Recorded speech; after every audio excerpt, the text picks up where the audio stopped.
Welcome to my unboxing and first look at the ASUS Vivotab Smart.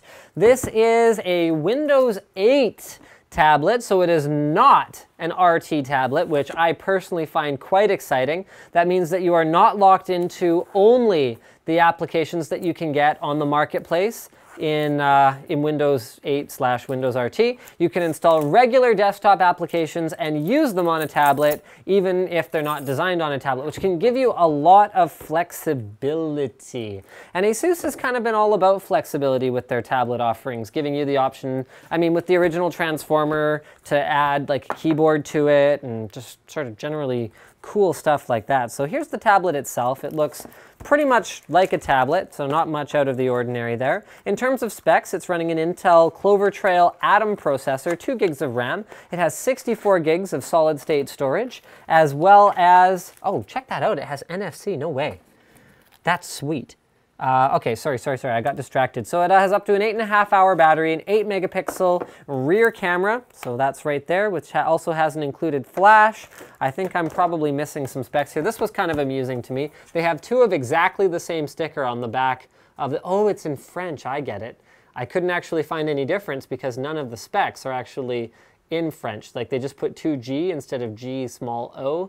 And yeah, or did I say Clover Trail? Because apparently it's Clover View, my bad. So it has wireless BGN, Bluetooth 4.0, 2 megapixel front camera, and that's pretty much it. That's all I missed. Wow, I was doing pretty good. All right, so let's go ahead and have a look at what they include in terms of accessories. You've got an ASUS wall wart, which basically looks like any other ASUS wall wart. And then you've got a USB to micro USB cable that you will plug into that and use as a charging cable. So unlike ASUS's Android tablets, we do not have their custom dock connector.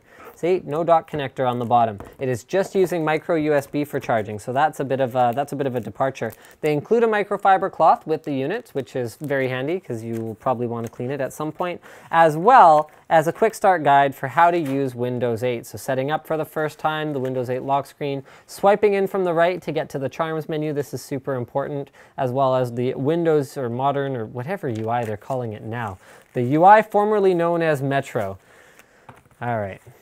Atom inside, it looks like, oh no, I thought they got away without putting the Atom sticker on the unit itself, but they did not. It is on the unit. Once you peel off the plastic covering, you will see that. Sorry, this is just taking me a little while to get at. It's kind of tricky. There we go. ASUS does such a great job of their tablets. I mean, they're all gorgeous. This one's super light, so it only weighs, it looks like the actual spec is 580 grams, which is very, very respectable. It has a little bit more heft to it than some of the super sort of ultra lightweight tablets that I've encountered in the past, but it's definitely not as heavy as something like an iPad 3. The power button is located up here on the top, so I was just pressing that to get it powered on so we can start the startup process. On the back as well, you can see, oh, look at that. They've handily labeled where the NFC tap is going to take place, because with something like a tablet, if you were to, for example, sync it to a Windows phone, then Slick's not paying attention. There we go. If you were to sync it to a Windows phone, then it could become a guessing game of where do I actually tap it. So they tell you so that you're going to know without too much difficulty. On the side, you find your headphone jack as well as your volume up and volume down. On the bottom, you find absolutely nothing. And then on the other side, you find your charging port as well as a, ooh, is that what I think it is? No way to know for sure unless I can open it. You know what? We'll be back in a moment. That is what I thought it was. We've got HDMI in there as well as micro SD expansion on this side. In the time we've been off camera, I've also waited for Windows 8 to boot up, so you can see that even though I selected a blue theme during my setup, it is actually by signing in to my Windows Live account or whatever they call it. It used to be Passport.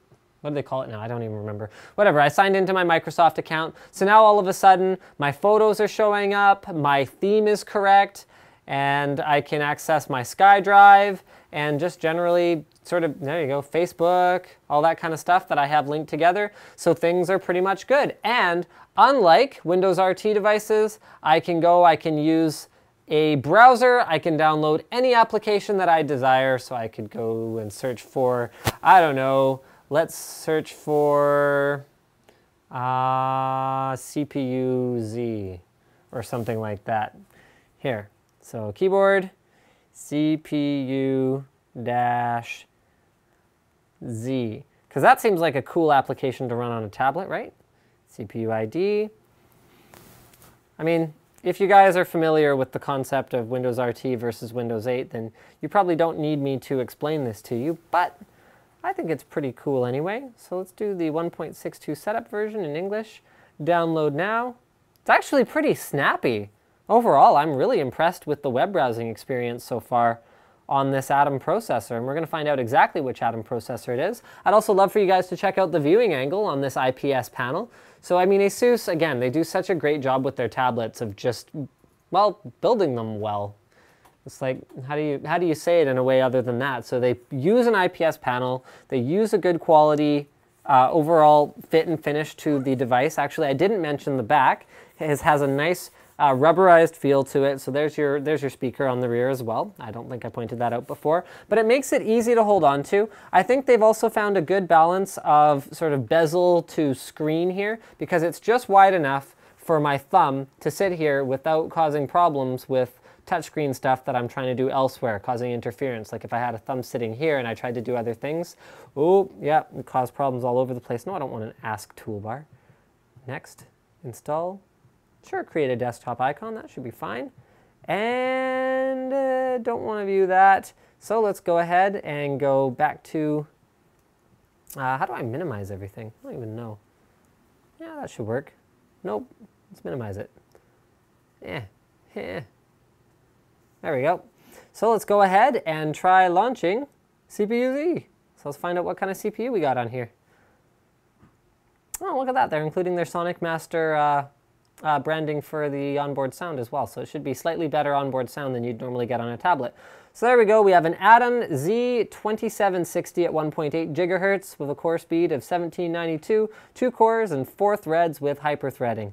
Our memory is 2 gigs and it doesn't actually look like it picks up much other information about it, which is sort of, I guess, par for the course. CPU-Z is not really optimized for these platforms anyway, so there's a lot of information that's missing. But I think that pretty much wraps it up. What's the advantage? It's still a tablet. It's still super portable. The battery life is more like a tablet, where they're quoting 8+ hours of battery life, which is really awesome compared to previous Intel processor-powered tablets, and you are able to actually install whatever applications you want. Don't forget to subscribe to Linus Tech Tips for more unboxings, reviews, and other computer videos.